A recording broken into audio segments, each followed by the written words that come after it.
हम लोग दूसरा वीडियो में देख लिए थे, कहाँ तक देख लिए थे, दूसरा वीडियो में कायिक प्रबंधन तक देख लिए थे। आज हम लोग देखेंगे निषेचन। निषेचन आज हम लोग को देखना है, क्योंकि कायिक प्रबंधन देख लिए थे। वायु का ही निषेचन।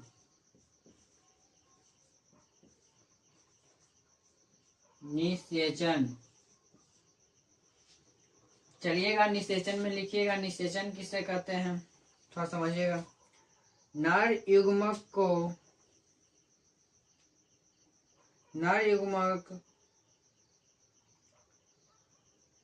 युग्मक तथा मादा युग्मक, नर युग्मक तथा मादा युग्मक के साथ संगलित कर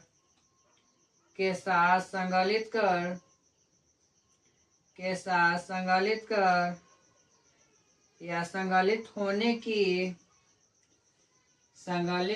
संगलित होने की प्रक्रिया को निषेचन कहते हैं।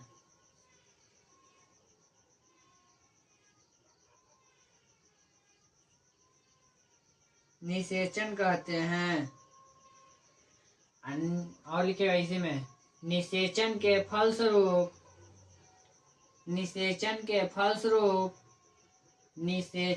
फलस्वरूप युग्मनजों का निर्माण होता है। निषेचन के फलस्वरूप युग्मनजों का निर्माण होता है। क्या बोले निषेचन में? नर युग्म और मादा युग्म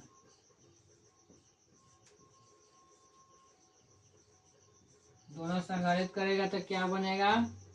निषेचन। निषेचन को क्या कहते हैं? युग्मनज।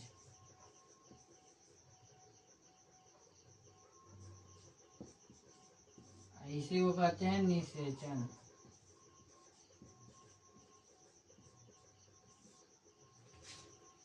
चलिए एक बार और लिख लीजिएगा, बोल देते हैं फिर से। लिखिए, नर युग्मक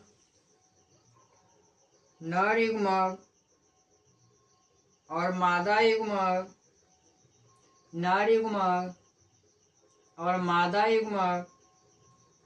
के साथ संगलित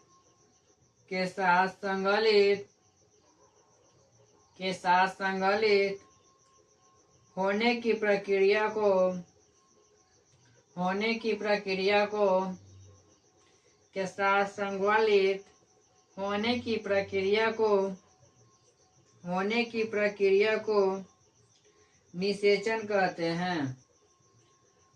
की प्रक्रिया को निषेचन कहते हैं। निषेचन के फलस्वरूप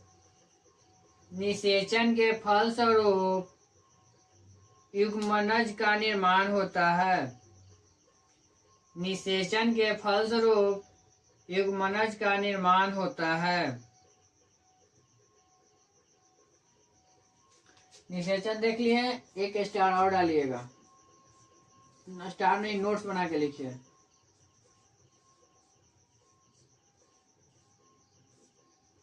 नोट्स में लिखिएगा।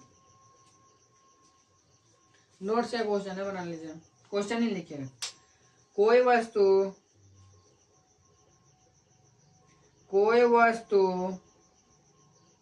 सजीव है तथा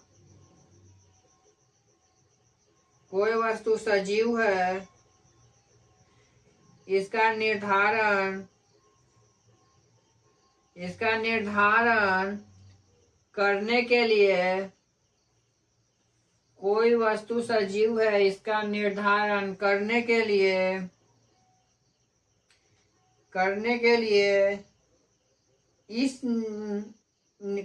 लिए हम किस मापदंड का उपयोग करते हैं?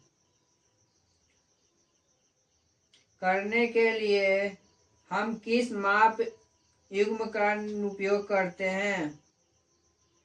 हम किस मापदंड का प्रयोग करते हैं या उपयोग करते हैं? आंसर में लिखिएगा। सजीव होने के लिए किस मापदंड का उपयोग करते हैं? ये तो आप लोग को भी पता होगा क्या क्या उपयोग होता है। कोई वस्तु सजीव है या निर्जीव है, जिंदा है या मर गया, उसके लिए आखिर जांच कीजिएगा ना कि ये आदमी, ये व्यक्ति जिंदा है या मर गया, मृत है। लिखिए आंसर। कोई वस्तु सजीव तभी होगा जब, कोई वस्तु सजीव तभी होगा जब, कोई वस्तु सजीव तभी होगा जब उसमें निम्नलिखित लक्षण मौजूद हो, उसमें निम्नलिखित लक्षण मौजूद हो। कोई वस्तु सजीव तभी होगा जब उसमें निम्नलिखित लक्षण मौजूद हो। फर्स्ट लिखिएगा, सजीव श्वसन तथा पोषण करते हैं। सजीव श्वसन तथा पोषण करते हैं। फर्स्ट में लिखिएगा, सजीव श्वसन तथा पोषण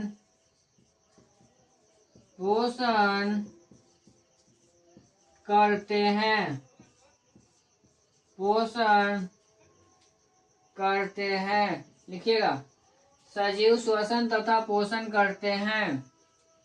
दूसरा लिखिएगा, सजीव में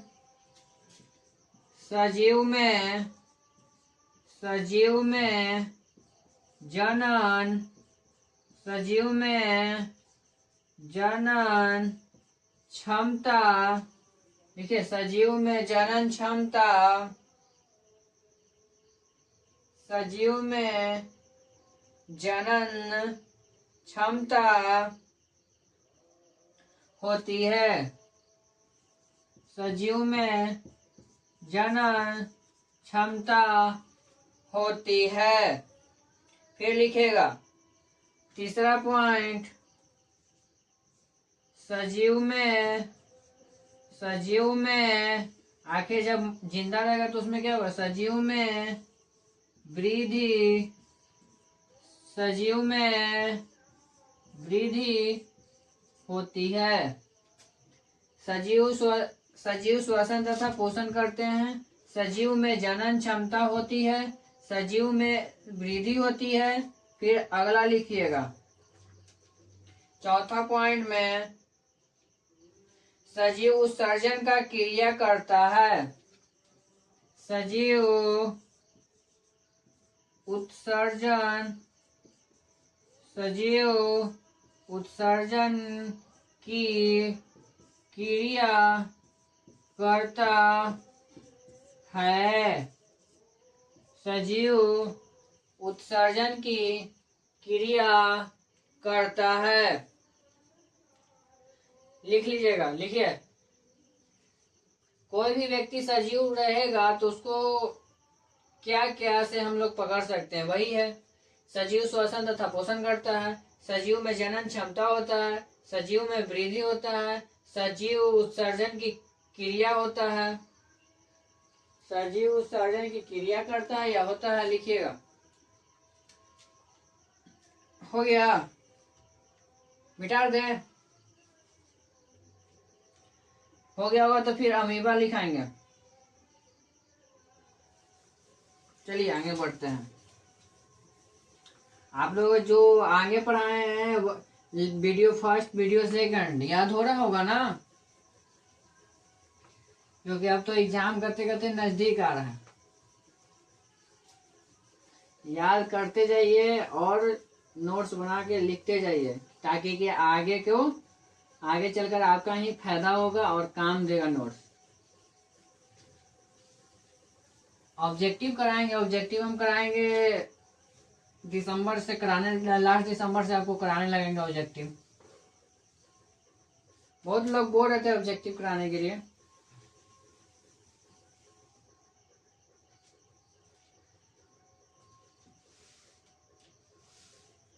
हाँ कराएंगे। चलिए देखते हैं अमीबा।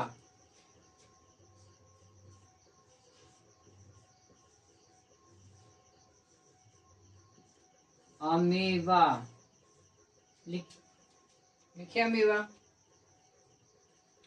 अमीबा अपना भोजन कैसे बनाता है? अमीबा अपना भोजन कैसे बनाता है? लिखिए। अमीबा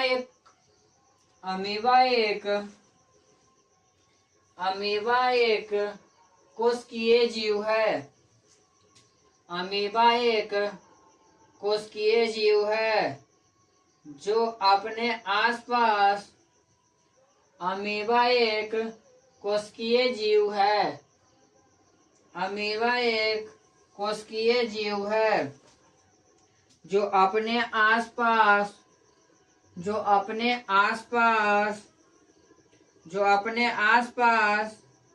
मौजूद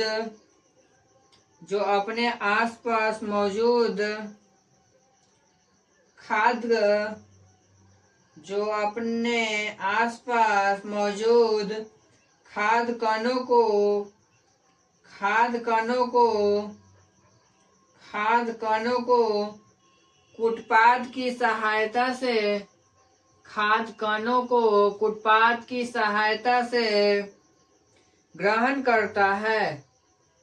खाद्य कणों को कुटपाद की सहायता से ग्रहण करता है, जिसे भोजन राजधानी का निर्माण होता है।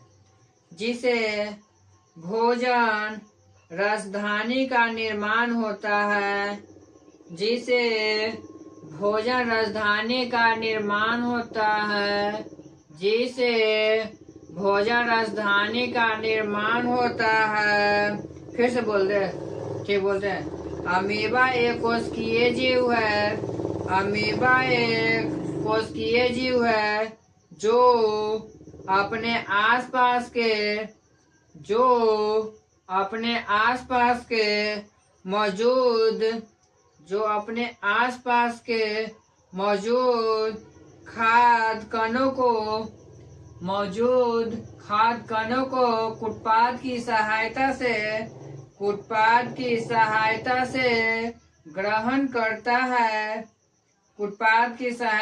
ग्रहण करता है, जिसे भोजन राजधानी का निर्माण होता है।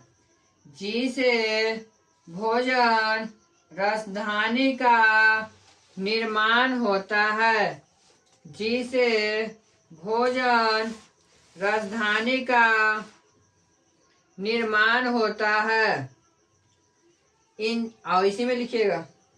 एंजाइम की उपस्थिति के कारण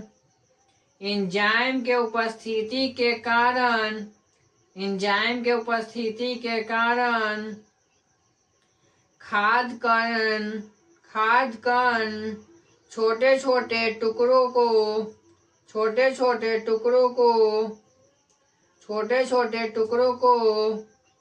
अपघटित हो जाता है।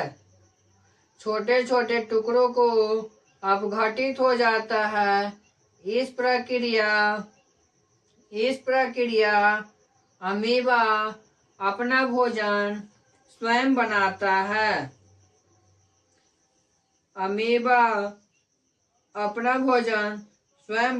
है। अमीबा अपना भोजन स्वयं बनाता है।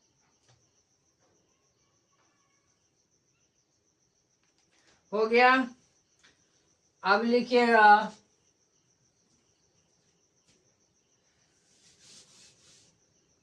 अब इसी में देखते हैं क्या।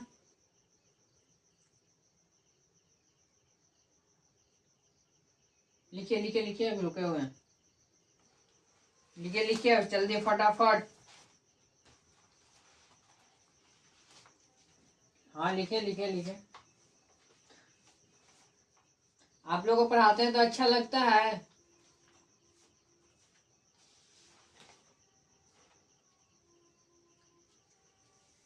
जो भी लोग वीडियो देखते हैं तो अपने दोस्त या अपने फेसबुक हो, व्हाट्सएप हो या और जो इंस्टाग्राम हो तो सब पे स्टोरी लिंक लगा दीजिएगा, सब लोग देखेंगे। अपने दोस्त के पास शेयर भी कर दीजिएगा। अगला क्वेश्चन लिखिएगा, लिखिए क्वेश्चन। हमारे अमाशय में हमारे अमाशय में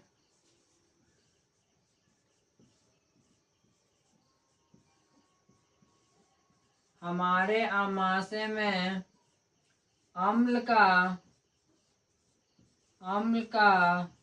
क्या भूमिका है? हमारे अमाशय में अम्ल का क्या भूमिका है?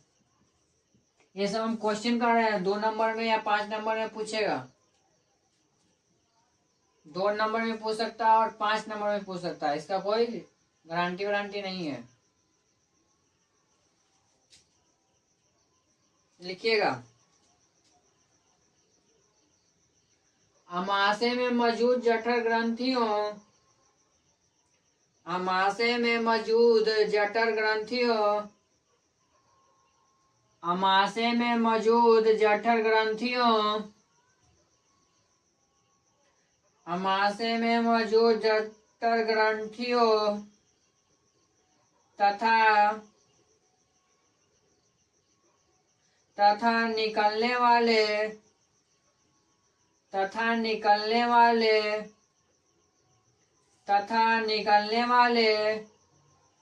रस तथा निकलने वाले जठर रस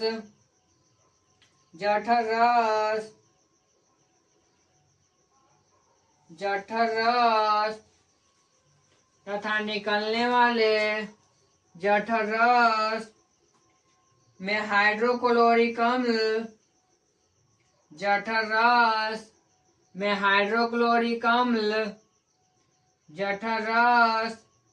हाइड्रोक्लोरिक अम्ल यानी HCl हाइड्रोक्लोरिक अम्ल यानी HCl मौजूद होते हैं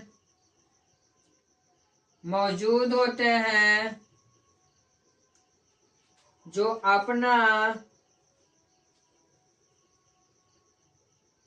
मौजूद होते हैं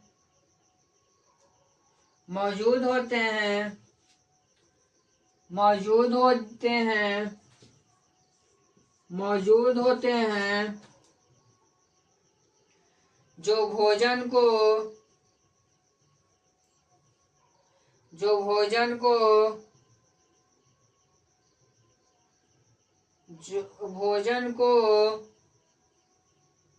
गलाने तथा उसमें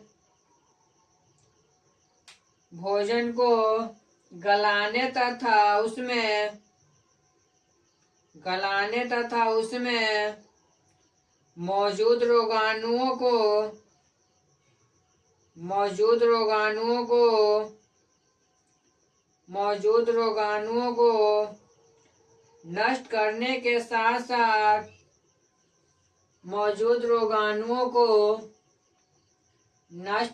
के साथ साथ प्रोटीन पाचक एंजाइम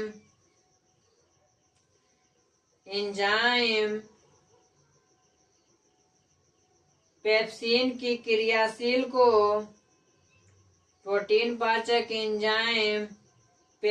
की क्रियाशील को बढ़ाने का काम करता है। क्या वो काम करता है? क्या बोले? अमाशय में मौजूद जठर ग्रंथियों द्वारा निकलने वाली जठर रस एवं हाइड्रोक्लोरिक अम्ल HCl मौजूद होते हैं जो भोजन को गलाने तथा रोगाणुओं को नष्ट करने के साथ साथ प्रोटीन पाचक एंजाइम पेप्सिन के क्रियाशीलता को बढ़ाने का काम करते हैं। हो गया। उसके बाद देखेंगे मनुष्य के हृदय का सचित्र वर्णन।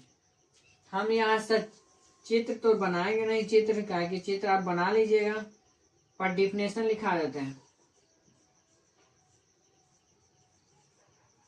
मनुष्य का ये 5 नंबर में जरूर पूछेगा VVI,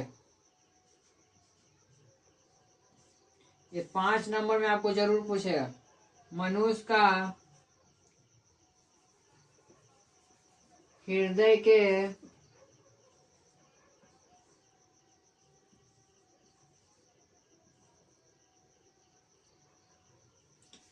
सॉरी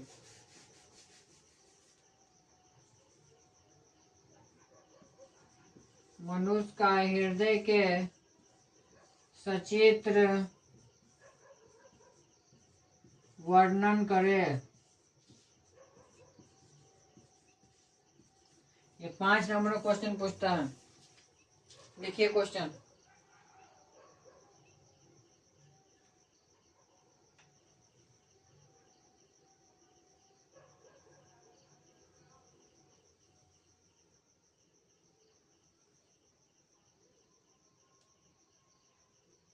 क्या हम हृदय पार दे, छोटा मोटा पारते हैं, रुकिए पारते हैं।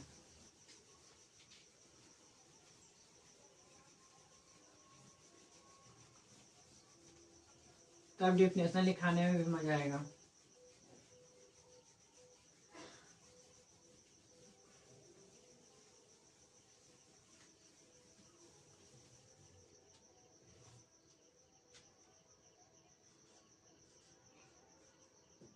VVI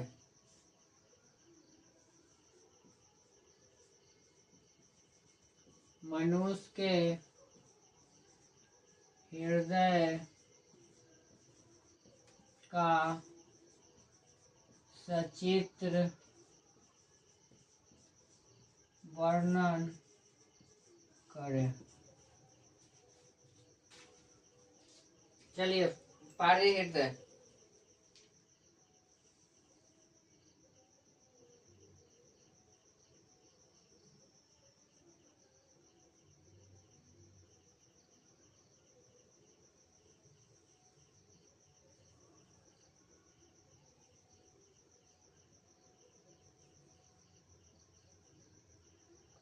भाई टाइम लग जाएगा जी।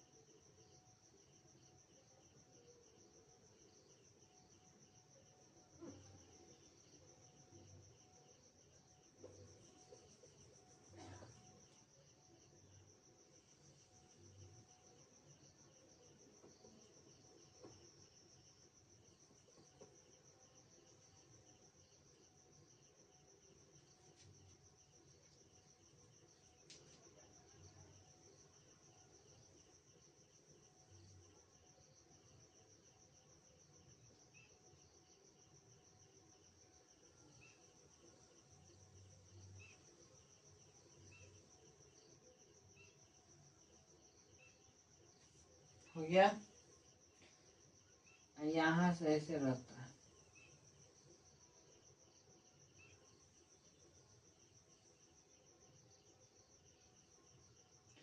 फिर यहाँ से निकलता है ऐसे। मेरा ड्राइंग सबसे खराब है।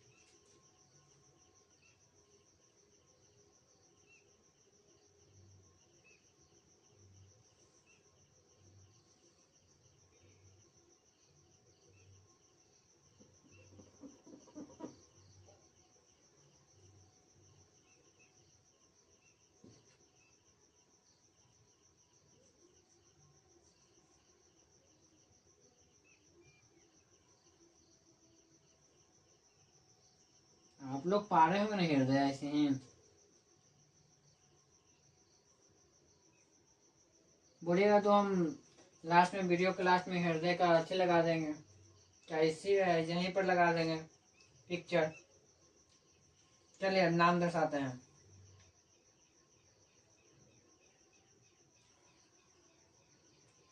चलिए लिखिए हृदय में। मानव हृदय एक कोशिकीय अंग है। मानव हृदय एक कोशिकीय अंग है। नहीं अच्छा जी, मिटा देते हैं हम लोग को पेंसिल से पढ़ने वाला है लड़का लोग, अब मार्कर से थोड़ी पढ़ाता है। चलिए लिखिए हृदय में। मानव हृदय एक कोशिकीय अंग है। मानव हृदय एक कोशिकीय अंग है।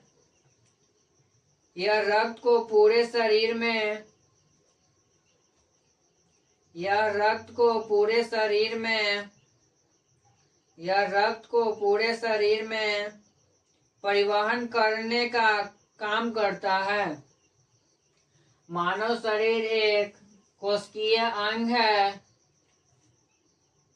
कोशिकीय अंग है। यह रक्त को पूरे शरीर में परिवहन करने का काम करता है। अतः इसे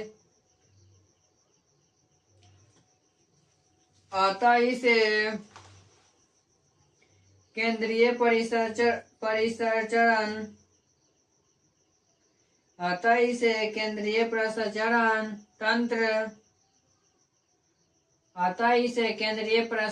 तंत्र भी कहा जाता है। परिसंचरण तंत्र भी कहा जाता है। मनुष्य के लिखेगा। मनुष्य के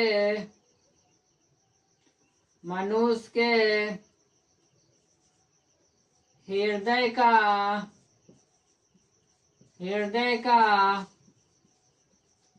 औसतन भार मनुष्य के हृदय का औसतन भार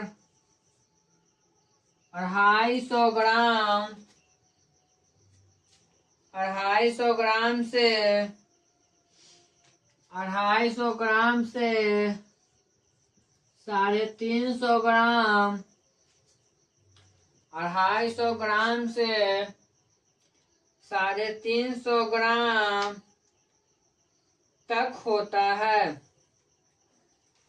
350 ग्राम तक होता है। यह दोनों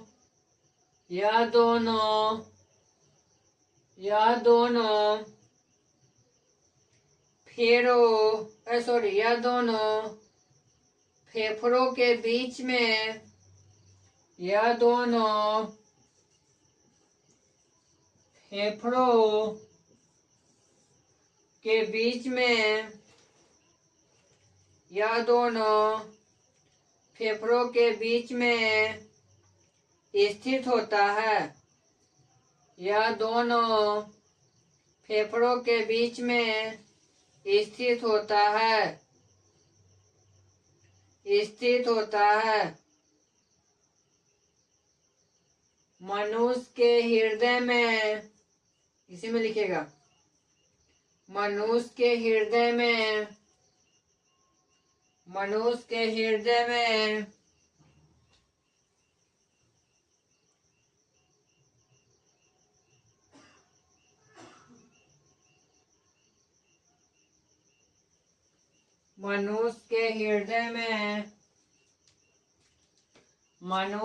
हृदय में 4 कोष्ठ होते हैं। मनुष्य के हृदय में 4 कोष्ठ होते हैं। मनुष्य के हृदय में 4 कोष्ठ होते हैं,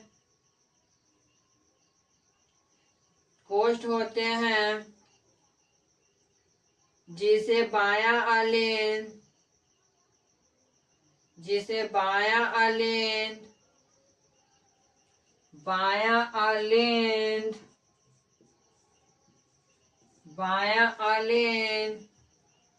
दायां निलय, बायां अलिंद, दायां निलय तथा दायां अलिंद, दायां अलिंद,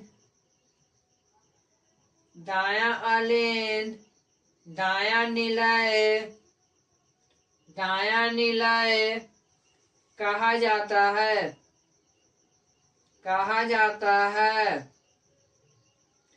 शरीर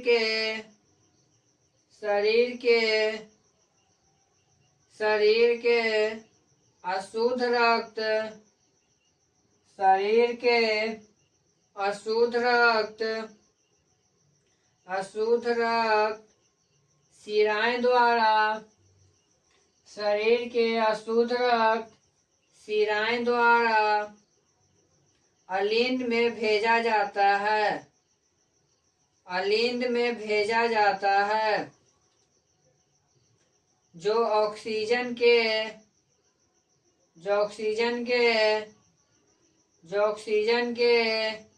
मिलने के बाद, जो ऑक्सीजन के मिलने के बाद निलय के द्वारा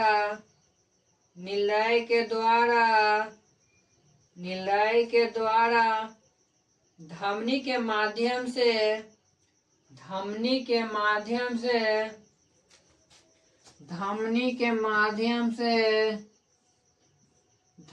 के माध्यम से पूरे शरीर में पंपित कर दिया जाता है, पूरे शरीर में पंपित कर दिया जाता है, पूरे शरीर में पंपित कर दिया जाता है, पंपित कर दिया जाता है। पूर्ण विराम। इसी में लिखेगा मनुष्य का हृदय, मनुष्य का हृदय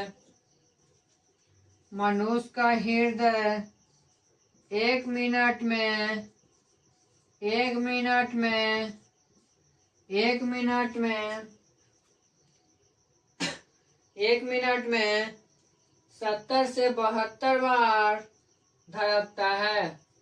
मनुष्य के हृदय 1 मिनट में 70 से 72 बार धड़कता है।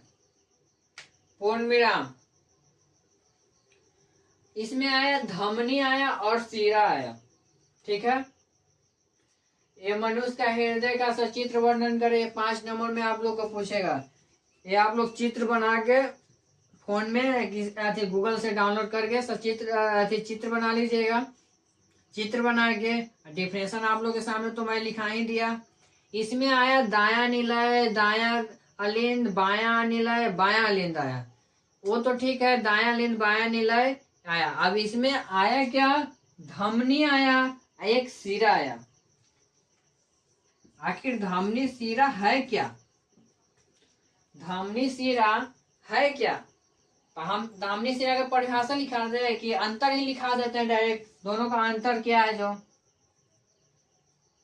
लिखा देते हैं, धमनी शिरा का अंतर ही डायरेक्ट। ठीक, लिखिए धमनी और शिरा में अंतर। धमनी और शिरा में अंतर।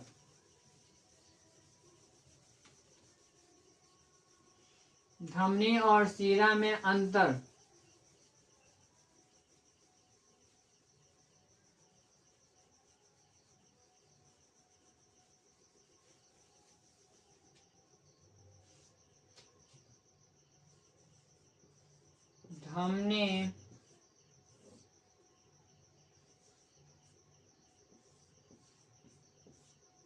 धमनी शिरा।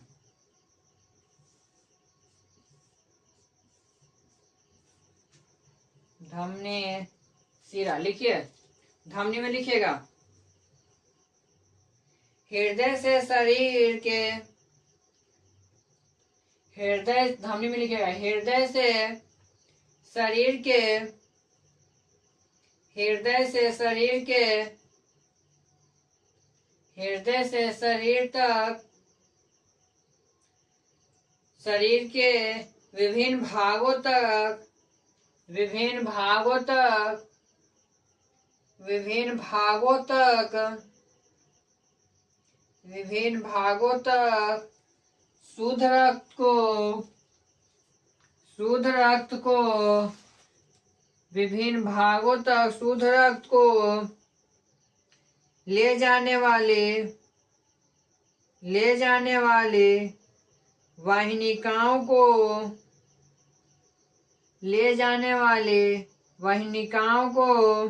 धमनी कहते हैं। हृदय के शरीर के विभिन्न भागों तक शुद्ध रक्त को ले जाने के लिए वाहिनिकाओं को धमनी कहते हैं। अब सीरा में लिखिएगा, सीरा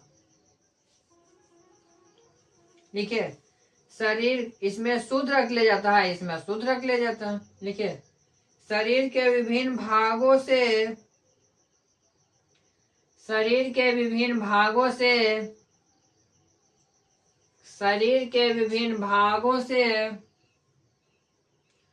अशुद्ध रक्त को हृदय तक लाने वाली वाहिनिकाएं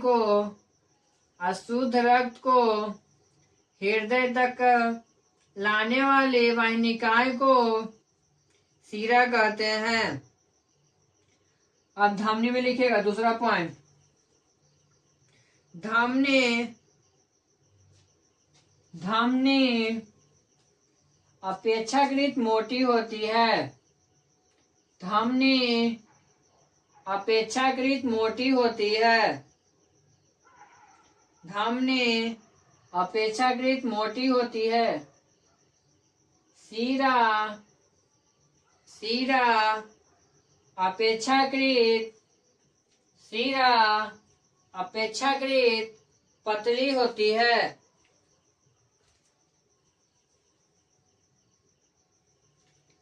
सीरा अपेक्षाकृत पतली होती है।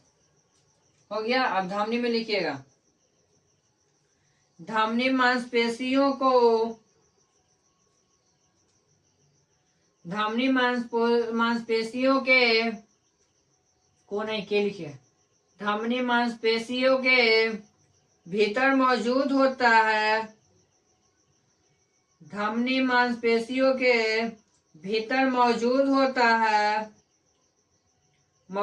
होता है। जो बाहर दिखाई नहीं पड़ता है। धमनी मांसपेशियों के भीतर मौजूद होता है, जो बाहर दिखाई नहीं देता है। सीरा में लिखिएगा, थर्ड पॉइंट। सीरा पतली त्वचा द्वारा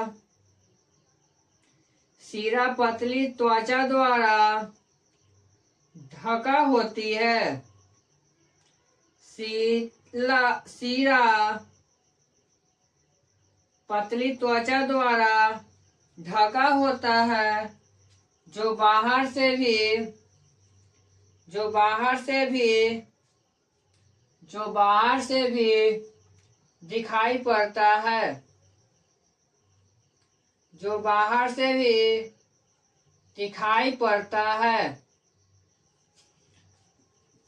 दिखाई पड़ता है। धमनी सीरा समझ गए होंगे। अब लिखिएगा रक्तदाब। स्टार डालिए।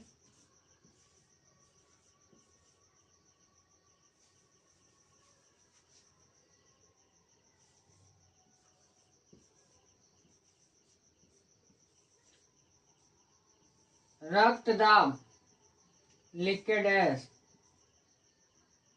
लिखिएगा।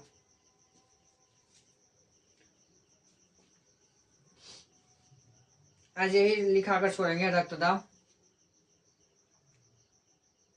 रुधिर वाहिनिकाओं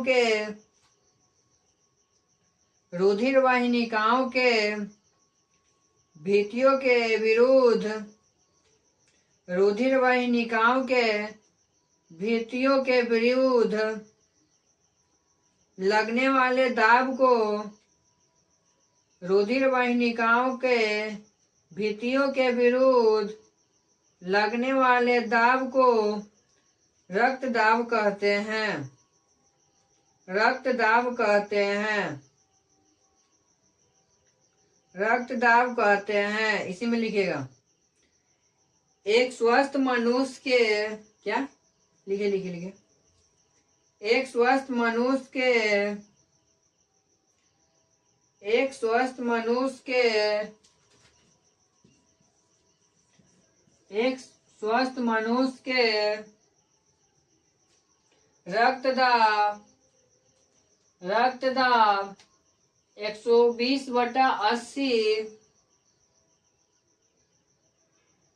120/80 120/80 120/80 होता है। एक स्वस्थ मनुष्य का रक्तदाब 120/80 होता है। फिर लिखेगा रक्तदाब में रक्तदाब को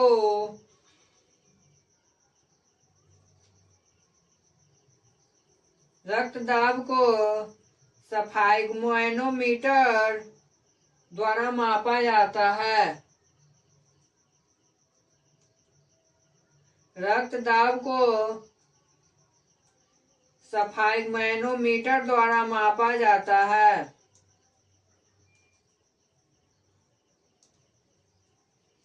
आज का यही क्लास छोड़ देते हैं। फिर कल आप लोग का रुधिर वाहिनिकाएं पढ़ाएंगे। रुधिर क्या है, इसके प्रमुख क्या है, और हाँ आप लोग से एक सूचना है कि हम जो भी पॉइंट्स लिखाते हैं वो सारा लिख कर कॉपी में, या आप लोग रेगुलर में पढ़े होंगे तो याद कर लीजिएगा। क्योंकि आज हृदय पढ़ाए, मानव हृदय का पढ़ाए, ये 5 नंबर में पूछेगा आप लोगों को।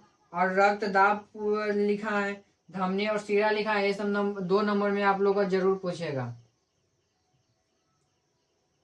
और पीछे वाला सारा वीडियो एक बार डेली पर डे डेली के डेली एक बार वीडियो पीछे वाला देख लीजिएगा आप लोग, ताकि आप लोग का याद रहे।